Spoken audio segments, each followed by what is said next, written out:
guys, welcome to today's edition of Easy Swing. This is picking up where I kind of began about 5 years ago with my video tutorials on just some easy swing blues in the key of G. I started some workshops here in Portland, Oregon, and it was just a weekly workshop on gypsy jazz, one on easy swing, and the other on bossa nova, and it's kind of expanded since then. But the easy swing was kind of the first one that I had did initially. So I'm picking up where I left off. Today's lesson is from a Mickey Baker book. It's a guitar book, but it's a great book on just jazz improvisation. It's got some really good etudes. So this is Blues Solo, page 39. And I'm just going to go through it with you guys nice and slow and dissect some of the ideas that are in here, because I think that's really important. And actually, unfortunately, he doesn't really dissect the ideas. You have to do the analysis. But as a lesson, I'm going to give you the lesson on what he's thinking in this nice 12-bar blues solo in the key of G. It's got some really pretty ideas and simple ideas that you can apply to your improvisation. So let's get started. Before we begin today's lesson, I want to just send a shout out to Doug. He's my Skype student for the last few years, and we're actually working on this solo from the Mickey Baker book. This etude has so many cool ideas and beautiful ideas and licks and phrases too. A lot of variety and rhythm too, you'll see. So there's just so much to extract. Please check out my PDF, the tabs, along with my analysis on the standard notation too.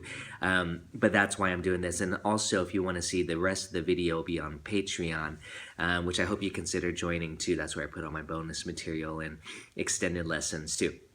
So let's get started again with measure one, just kind of playing you that first whole phrase, actually, from the beginning there.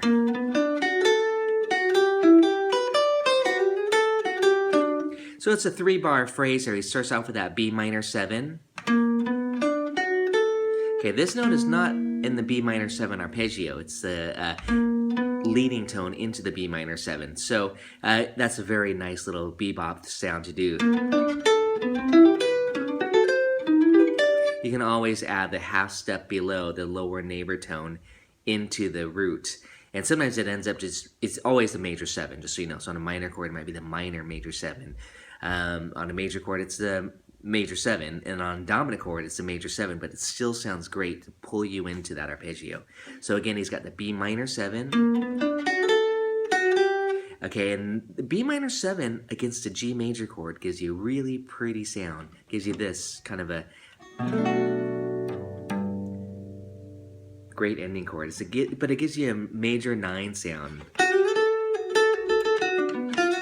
So it's a nice way to target these colors, the 9, the major 7. And that's why, again, you don't, on a G6, you want to play G6. You don't want to play G7, because you do want to have that major 7 in there for your lick. So for rhythm, just play G6. Don't play that dominant 7 until the 4th measure, and then that pulls you to C7. Okay, and then on measure 2 here, this that's an E minor 7. So you can always play the minor 7 on the 6, on the G chord, that's E minor 7, or on the 3. Those are really pretty sounds. E minor 7, by the way, is equivalent to G6, so they're the same 4 notes. So B minor 7, E minor 7. Okay, just kind of mess around with those ideas. And then he does this lick. And that's just kind of a nice little bebopism. He's got that triplet. I was slurring it. So that whole first 3 bars.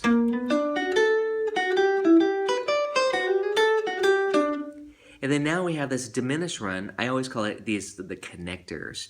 These are great licks to have a nice page full of diminished ideas, diminished runs. They're the connectors that pull you to the next chord. So in this case, we have this triplet. We're starting on B. It's a diminish. And then I resolved it to the C, by the way. So that diminished run, you can slur it or you can pick it. I was slurring it, just to kind of get more of a horn-like sound. And then we're on the C run, which is more just C mixolydian, with a lot of the 9 emphasizing. So you get like C9, C13. And then we're back now to a G run. And that's a beautiful idea, this octave displacement. He kind of is just doing a G scale, but then he jumps an octave, and then he's now on that B minor 7. And it's that chromatic run here. So on the B minor 7, that's root to root, or 8 to root, 5th, root, down a half step. So it's kind of playing with the direction too. And there's that A minor little lick there. Now we're on the 2 chord. So on that B minor 7, he goes. And then to finish it out here, we have this A minor riff. And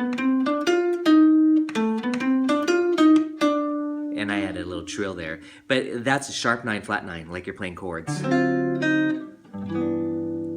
D7, sharp 9, flat 9. So that was why.